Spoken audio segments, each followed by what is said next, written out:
La dernière fois que j'ai conduit cette voiture, j'ai percuté un lampadaire. Mais aujourd'hui, j'espère la conduire pour la première fois depuis mon accident. Mais si seulement c'était aussi facile que ça.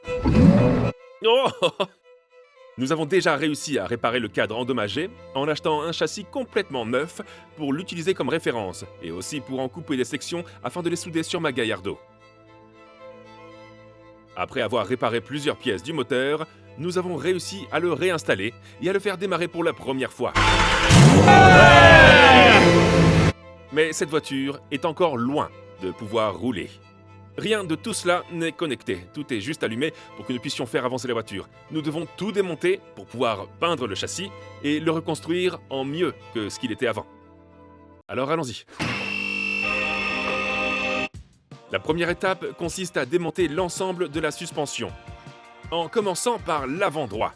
Sur cette Gallardo, il est assez facile de l'enlever en une seule pièce. Et l'amortisseur vient ensuite. Et je vais faire exactement la même chose du côté gauche de la voiture. Les deux côtés sont complètement à nu. Cette partie du cadre est endommagée. C'est ici que se trouvent la plupart des éléments, comme le radiateur et les phares. Heureusement pour moi, cette partie du cadre se détache du châssis. Donc c'est mon prochain travail. Je vais le déboulonner de ce côté.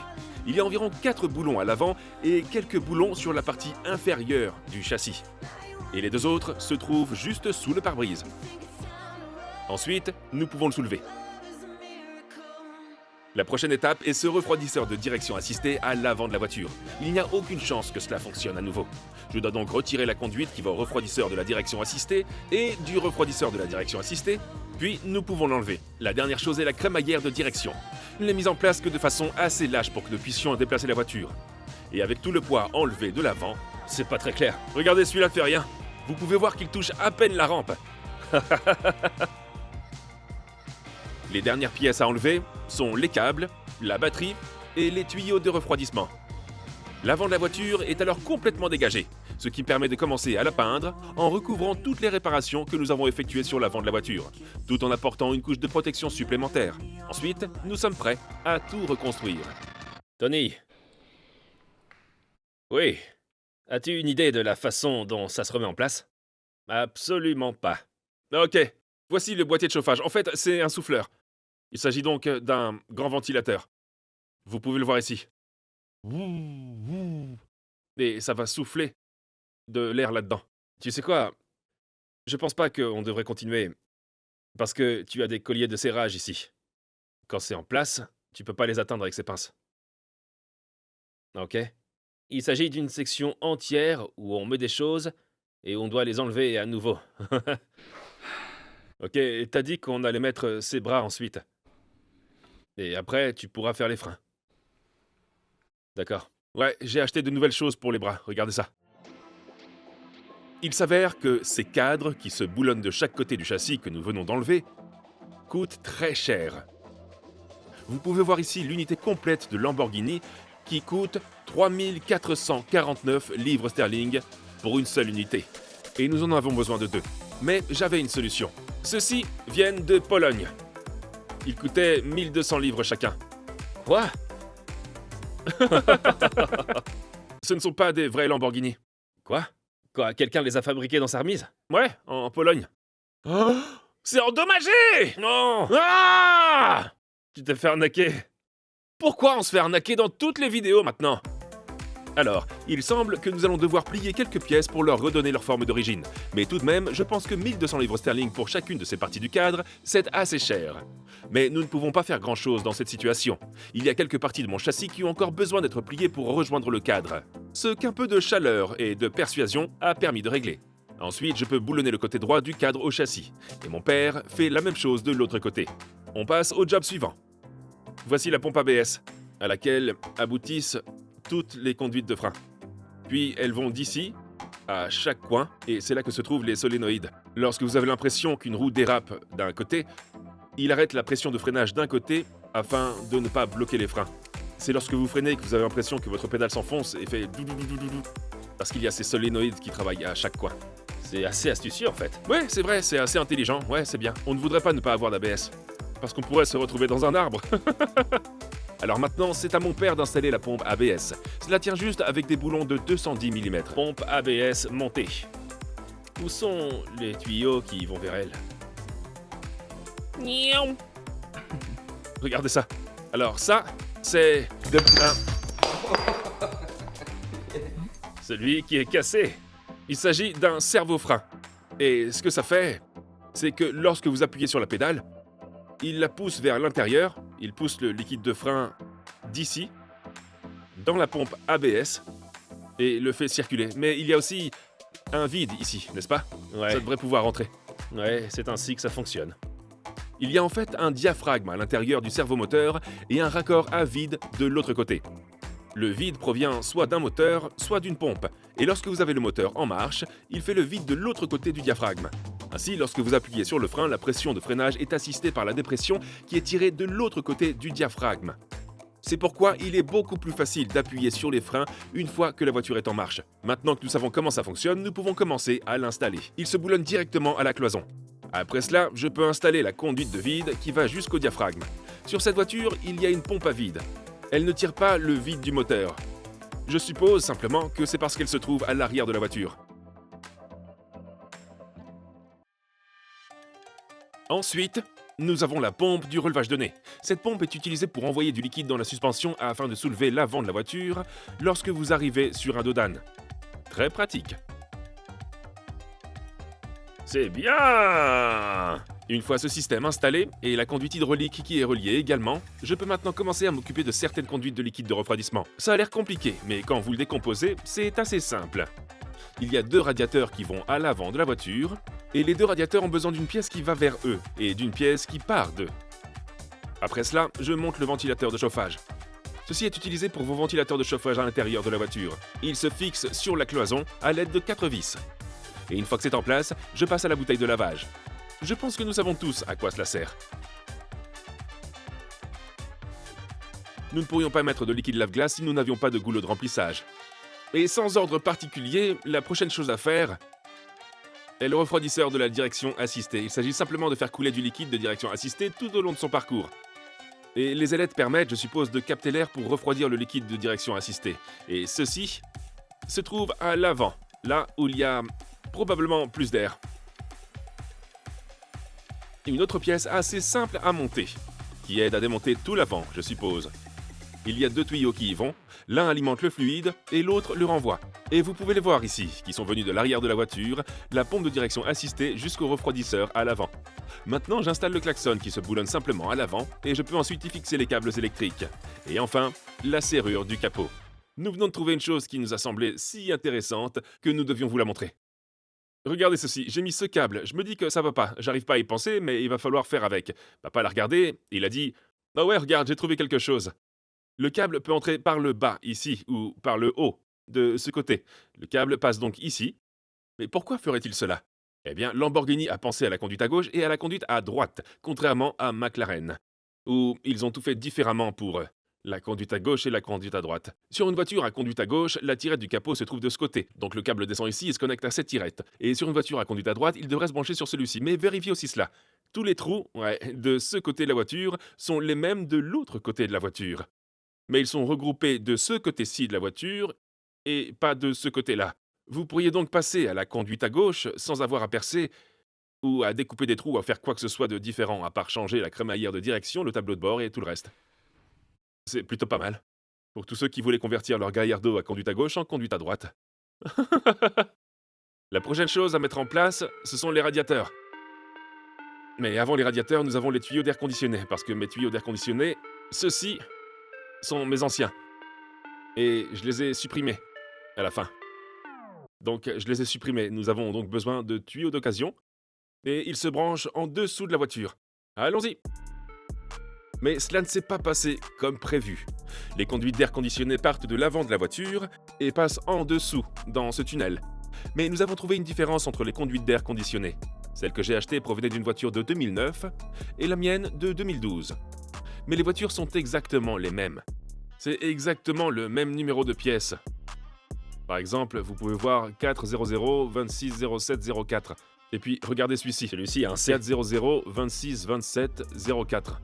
Et puis il y a juste un C aléatoire à la fin, juste pour la courbure. Je pense pas que ce soit pour la courbure, je pense que ça veut dire quelque chose. Eh bien... Regarde, la courbure est différente. Oh mon Dieu, c'est différent.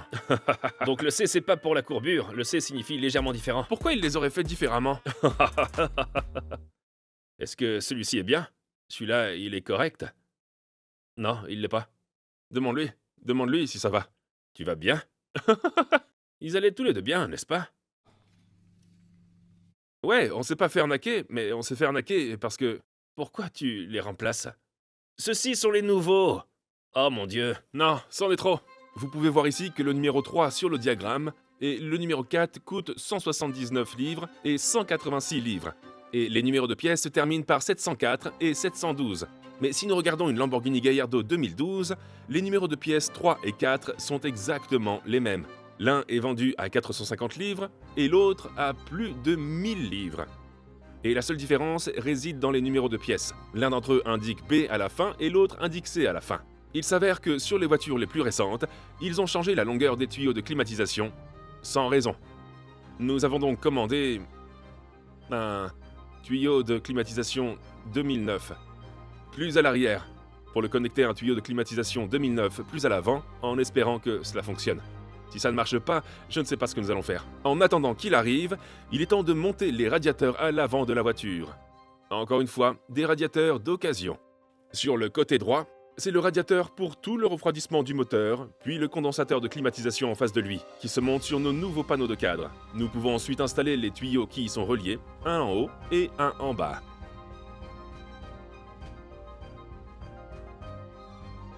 Et nous pouvons faire la même chose de l'autre côté. Mais du côté gauche, c'est seulement un radiateur pour le refroidissement du moteur. Un moment passionnant. 2 radiateurs sont maintenant allumés et le condensateur de l'air conditionné se trouve devant ce radiateur pour l'air conditionné. Nous espérons que les nouvelles conduites arrivent pour que nous puissions installer et connecter tout cela, mais il reste encore un radiateur à monter qui n'est pas d'origine. Il s'agit d'un radiateur de rechange fabriqué par Push Performance qui a été endommagé lors de l'accident. Nous l'avons fait recomposer pour 400 livres sterling, ce qui semble très cher, mais tous ces supports doivent être percés à nouveau et ajustés à l'avant. Parce que c'est le radiateur qui refroidit les refroidisseurs de charge et tous les turbos. Donc nous allons l'installer, ce qui nécessite de quelques modifications supplémentaires. C'est ce que nous allons faire. La première chose que nous devons enlever est cette protection en plastique qui est boulonnée au radiateur. Il y a 2 boulons en bas et 2 boulons en haut. Après cela, nous pouvons accéder à notre nouveau radiateur de rechange. Ensuite, je peux marquer tous les trous pour tous les points de montage sur le côté supérieur et sur le côté inférieur et les percer. J'ai appliqué un peu de peinture de chaque côté pour que le métal ne soit plus exposé. Ensuite, je le glisse simplement sur l'avant de l'ancien radiateur et je le fais passer par 2 boulons. C'est aussi simple que cela. Après cela, je pourrais mettre les tuyaux dessus, en vous rappelant comme dans l'épisode précédent que le tuyau chaud va sur la partie supérieure du radiateur et que le tuyau froid va sur la partie inférieure du radiateur. Nous avons essayé de modifier le carénage en plastique pour qu'il s'adapte aux 2 radiateurs, mais il semble que cela ne fonctionne pas. Alors nous les avons enlevés des 2 côtés. Et nous les avons peints. L'avant est en place et nous attendons toujours les conduites d'air conditionné. Mais, maintenant, nous pouvons commencer avec la suspension, en commençant par la barre anti-roulis, dont je ne sais plus par où elle passe. Est-ce que on la met comme ça? Ça a de l'importance? Probablement pas. Vous pensez que c'est important? Par là? Ouais. Et ça se met comme ça. Maintenant, nous commençons la suspension. Et la direction. La barre anti-roulis est montée sur le châssis avec des bagues en caoutchouc entre les deux. Freddy m'aide à monter l'autre côté de la barre. Nous progressons tellement que la Gallardo pourrait bientôt reprendre la route. Une chose qui semblait loin d'être possible il y a quelques mois. Ensuite, la crémaillère de direction. Elle se glisse sous la barre anti-roulis. Et encore une fois, elle est boulonnée au châssis avec un peu de coussinet en caoutchouc entre les deux. Il y a 2 conduites hydrauliques qui vont à la crémaillère de direction pour vous aider à tourner. Et c'est ce que je suis en train de monter, ce qui est assez difficile à voir. Et maintenant, nous pouvons passer à la suspension avant. On met en place le premier élément de la suspension, qui est le triangle inférieur. On l'appelle un triangle parce qu'il ressemble à un triangle sur lequel on aurait monté une barre anti-roulis.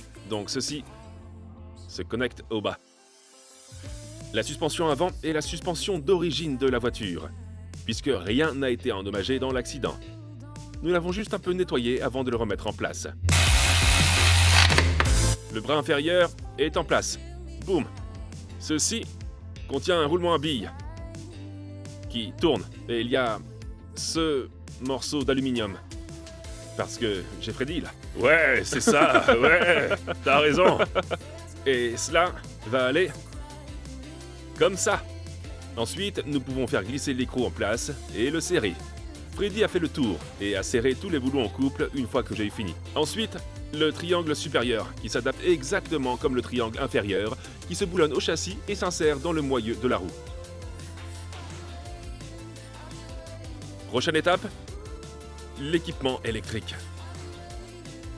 Vous allez bien là-dedans? C'est le capteur ABS ou le capteur de vitesse de roue. Il se glisse dans le moyeu de la roue, se boulonne et détecte la vitesse de la roue. Vous pouvez le voir à l'arrière ici. Juste ici, sur le roulement de la roue.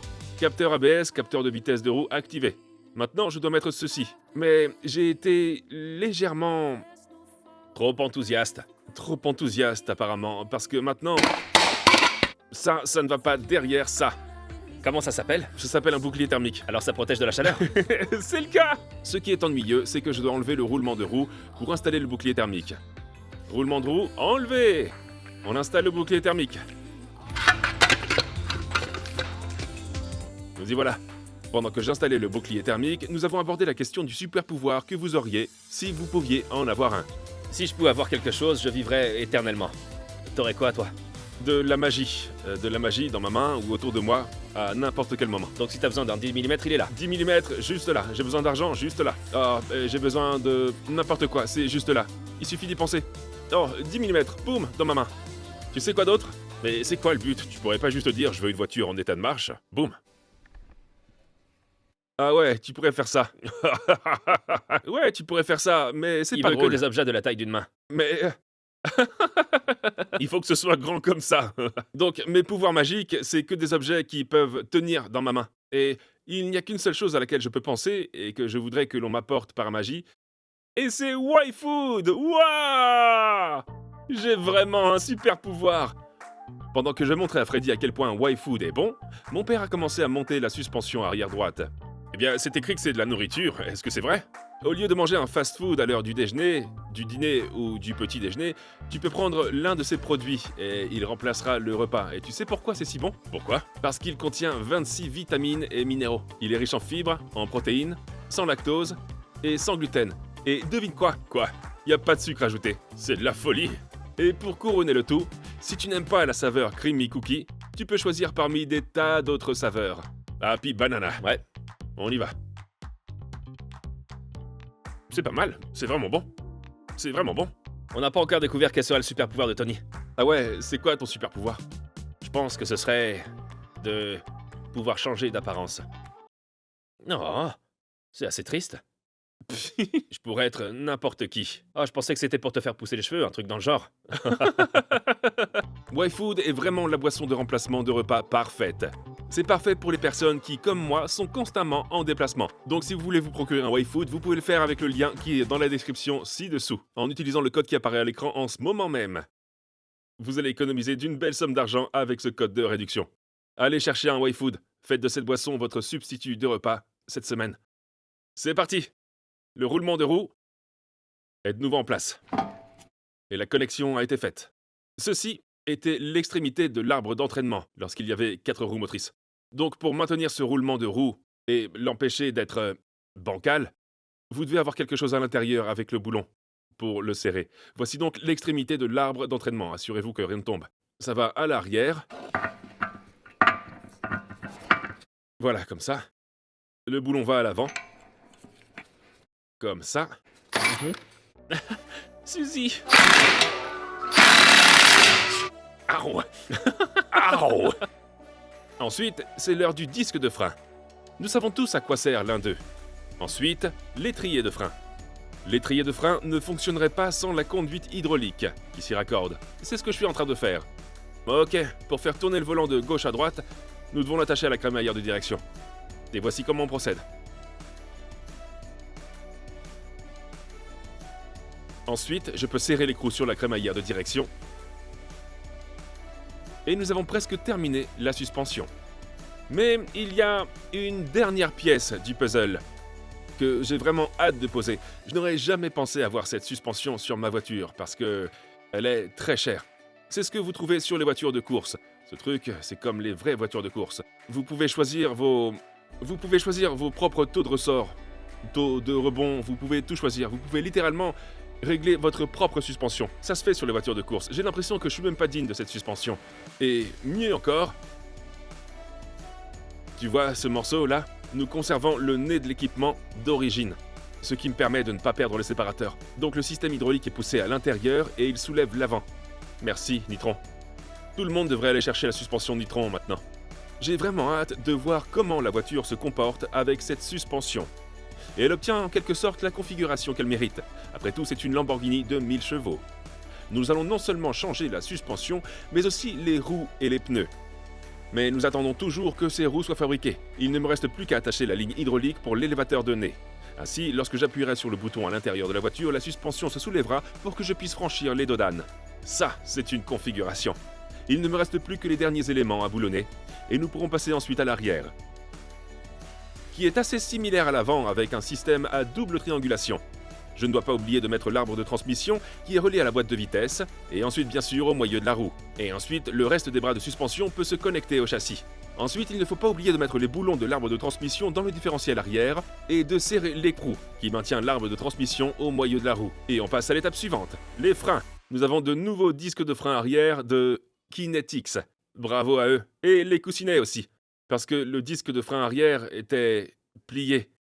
Nous espérons que c'était un disque de frein arrière qui était plié, parce que je tenais le frein très fort et il s'est déplacé. Alors, installons ce machin.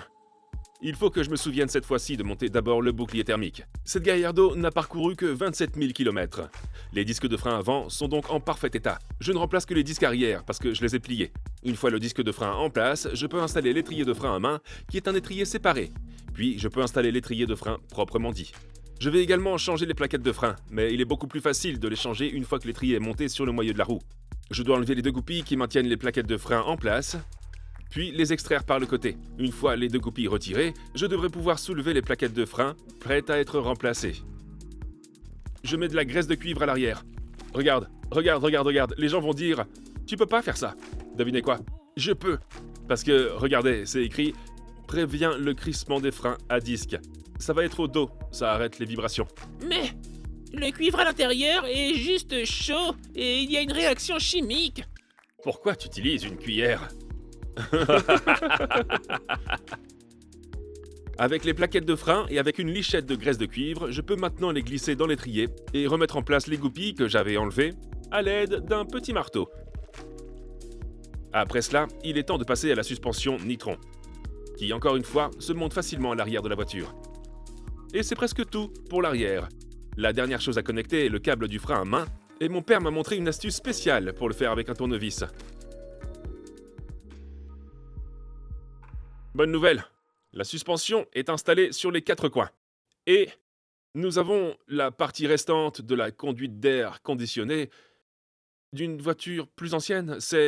Les conduites d'air conditionné sont maintenant plus en avant. C'est la partie qui va au milieu. Je ne sais pas si ça va fonctionner ou non, mais on va le découvrir maintenant. Si ça marche pas, on aura des problèmes. Voici les 2 conduites d'air conditionné. Celle-ci est censée aller à celle-là. Exact. Ok? Mais nous avons compris que pour une raison quelconque, ils ont décidé de changer la longueur, parce qu'ils sont bizarres. Je suppose que c'est une pièce de chez Audi. Ouais, regarde, Lamborghini, je savais qu'ils étaient bizarres. C'est un truc typique de chez Lamborghini, n'est-ce pas? Audi les aurait gardés tels quels, sur les Polos, les Volkswagen, tout ce que vous voulez. Nous espérons donc que cette longueur sera la bonne.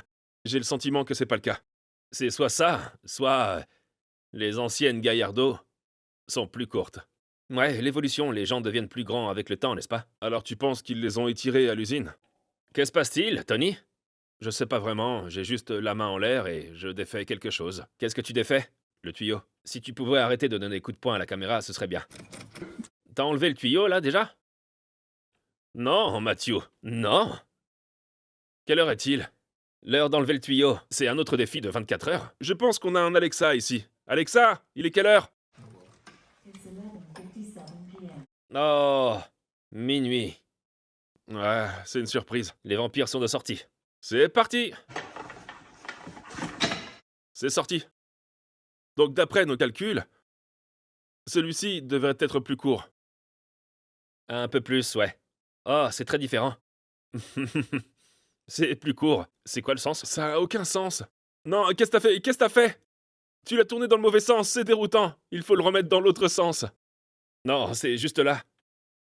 C'est ça? Ah ouais. Pourquoi est-ce qu'il ferait ça? Lamborghini est bizarre. La longueur totale de toutes ces pièces est exactement la même. Mais ils ont fait en sorte que chacune d'elles ait une longueur différente.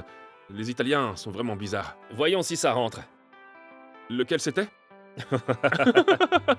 Et après l'avoir glissé en place, il semble que nous ayons eu des bonnes nouvelles. Ça s'aligne ici, ça s'aligne là. Pourquoi ils ont fait ça? Peut-être que quelqu'un chez Lamborghini pourrait nous expliquer. Donc la conclusion est que les lignes d'air conditionné de la Gallardo 2009 sont complètement différentes de celles de 2012, même si la voiture est exactement la même. Tout ce qu'il reste à faire maintenant, c'est de boulonner le dessous de caisse, qui recouvre tous ces tuyaux, et qui pourrait éventuellement recouvrir un arbre d'entraînement, ce qui en ferait une voiture à 4 roues motrices. Mais nous gardons sur cette voiture la propulsion arrière. Une fois que c'est fait, je peux revenir à l'avant de la voiture et boulonner une nouvelle barre de collision, ajouter du liquide de frein dans le réservoir de frein, me rendre à l'arrière de la voiture et ajouter du liquide de direction assistée dans le réservoir de liquide de direction assistée. Ensuite, je dois connecter la crémaillère de direction à la colonne de direction, avec cette petite pièce ici, ce qui signifie monter dans la voiture et ramper sous le volant. Je dois insérer cette pièce sur la crémaillère de direction. Et une fois qu'elle y est insérée, je peux la tirer vers le haut et la glisser sur la colonne de direction. Ces deux pièces sont reliées par un petit boulon, l'un en haut ici et l'autre en dessous. Je dois ensuite relier la pédale de frein au maître-cylindre de frein, qui se met en place à l'aide d'une petite goupille et d'un clip en C. Et tout cela fonctionne. Nous devons éliminer tout l'air du système de freinage. Donc, j'ai mis le liquide et nous avons amélioré Mr. Push. Mr. Push a été amélioré. Cela se met sur le dessus comme ça. Mr. Push va sur le dessus, comme ça. Et ensuite, nous faisons ce que Mr. Push fait de mieux, pousser l'air. Maintenant, ça va pousser la pression tout au long du système de freinage. Et nous devrions être en mesure d'aller à chaque coin des freins, d'ouvrir le mamelon de purge et de faire sortir tout l'air. Et nous devrions pouvoir le faire nous-mêmes sans que personne ne soit dans la voiture. Cela devrait être aussi simple que cela. Je suis en train de casser le mamelon de frein sur l'étrier arrière gauche, j'attends que tout l'air sorte, puis je le resserre, puis je fais l'autre mamelon de purge de l'autre côté, j'attends que tout l'air s'en échappe, et puis je le resserre. Et je fais de même à l'arrière droit, à l'avant gauche, à l'avant droit, jusqu'à ce que tout l'air soit sorti du système de freinage. Ce qui devrait nous donner une pédale bien dure. J'en ai une solide. Ouais, Ouais, ouais, je pense que c'est bon. ça descend pas? Non, je pense que tout fonctionne. Au prochain job. Remplissage sous vide. Parce que le liquide de refroidissement est complètement vide et que les radiateurs sont à l'avant et les réservoirs de liquide de refroidissement à l'arrière, nous risquons d'avoir de l'air dans le système de refroidissement, ce qui pourrait créer un sas et entraîner une surchauffe. Et c'est pourquoi nous devons faire cela. Nous l'avons déjà fait de nombreuses fois. Il suffit de visser ça en place. D'accord, je pense que c'est suffisant. Maintenant, la conduite d'air. La conduite d'air est utilisée pour faire le vide dans le système de refroidissement, en aspirant tout l'air qui s'y trouve. Vous pouvez voir les tuyaux.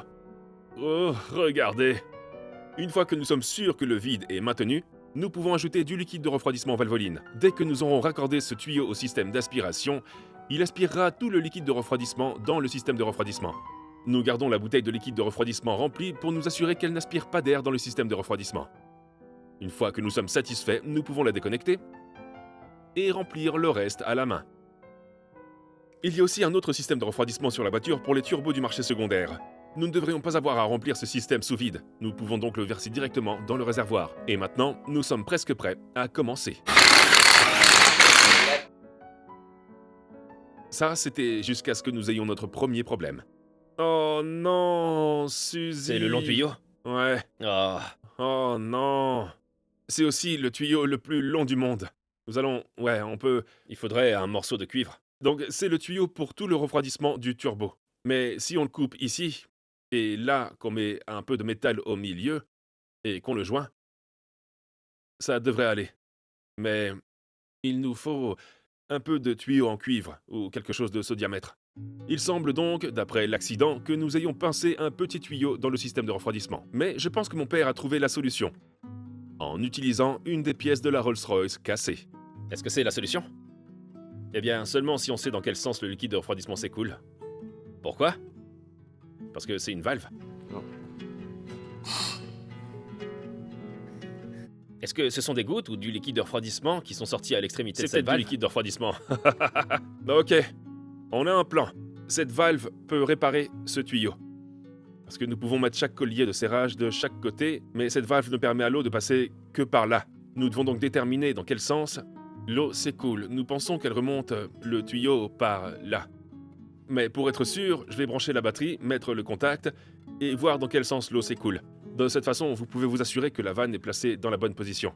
La batterie est insérée, nous pouvons la connecter, et quand je mets le contact, la pompe à eau séparée pour les turbos devrait arrêter de pousser le liquide de refroidissement, et nous pourrons déterminer dans quel sens le liquide de refroidissement s'écoule. Ouais. Ouais. Ouais. Oh ouais. Oh ouais. C'est sorti par le bas? Ouais. Comme prévu, le liquide de refroidissement sort par le bas du radiateur. Nous savons maintenant dans quel sens il s'écoule. Nous pouvons placer la valve dans le bon sens et l'utiliser pour réparer notre petite rupture de tuyau. Maintenant que le tuyau est réparé, nous pouvons nous attaquer au dernier morceau. Vu que nous allons sortir, nous ne voulons pas que ces turbos aspirent des débris. Les filtres à air KN d'eBay. Wow, wow, wow! Regardez-les! Regardez-les! Couverture chauffante Funk Motosport sur le turbo. Nous voulons que le côté chaud du turbo reste chaud et ne passe pas du côté froid. Et ils sont si bons que tu sais, quand la voiture roule, tu peux vraiment appuyer sur le turbo comme ça et ne pas avoir chaud. Quoi, ça passe pas par la couverture de la batterie? Il ne le traverse pas du tout. Tu peux littéralement t'appuyer sur le turbo. Merci encore à Funk Motosport d'avoir remplacé les couvertures chauffantes. Si vous avez besoin de quoi que ce soit de la part de Funk Motosport, il y a un lien dans la description. Mais maintenant, la Gallardo est à 2 doigts de pouvoir être conduite. J'étais désespéré à l'idée de boulonner et d'essayer les phares d'occasion que j'avais réussi à trouver sur eBay, qui coûtaient 4000 livres sterling chacun.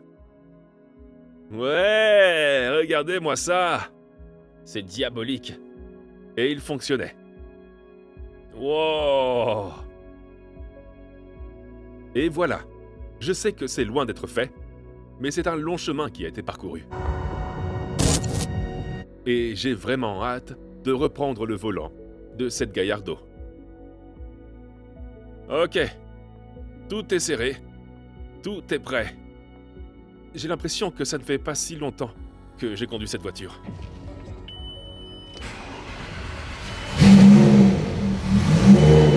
Oh non!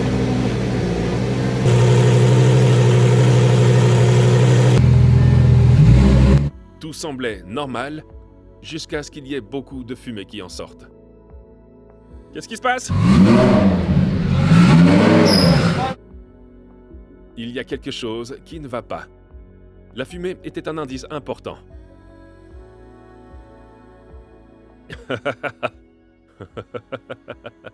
C'est une fuite. Je pense qu'il va y avoir beaucoup de liquide de refroidissement sur le sol. Ou dans le moteur. Ne dis pas ça. Non! Ouais, Il y en a beaucoup? ouais, il y en a beaucoup. Oh, non. Oh non. Oh non.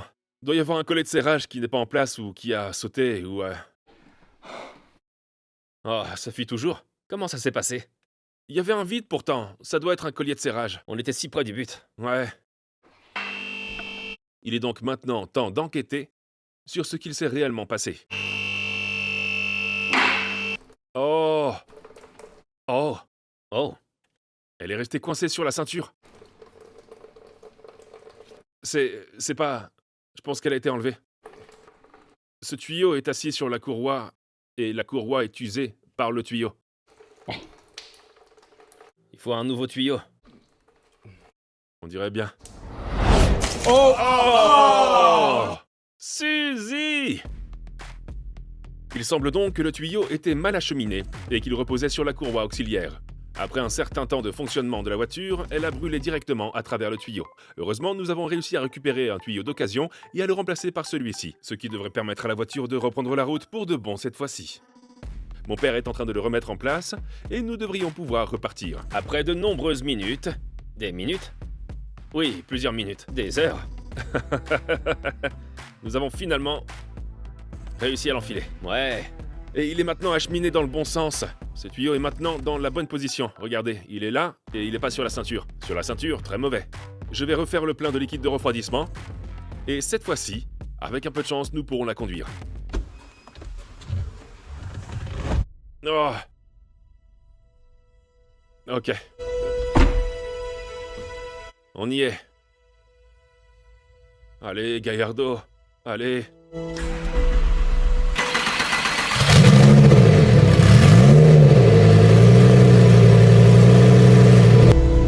Allez. Sélection d'une vitesse. Et nous avançons.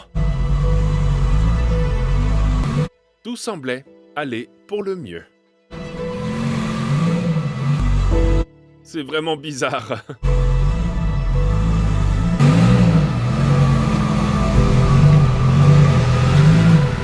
Nous sommes sortis! La Gallardo roulait pour la première fois depuis l'accident. Mais ça n'a pas duré longtemps.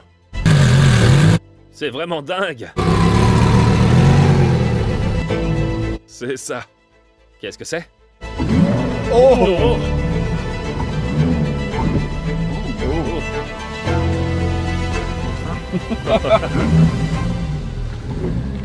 Qu'est-ce qu'il y a? Je sais pas si c'est parce que nous n'avons pas tout mis. Non, il y a quelque chose qui est pas branché, il y a quelque chose qui est pas branché. Quelque chose n'est pas connecté, non. Oh, Oh non. oh.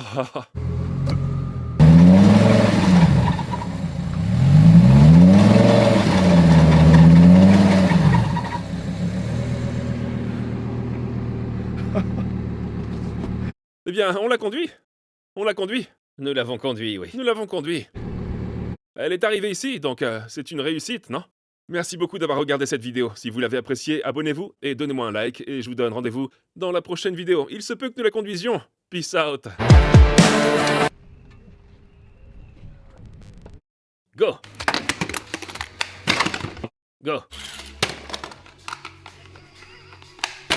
Go! Go.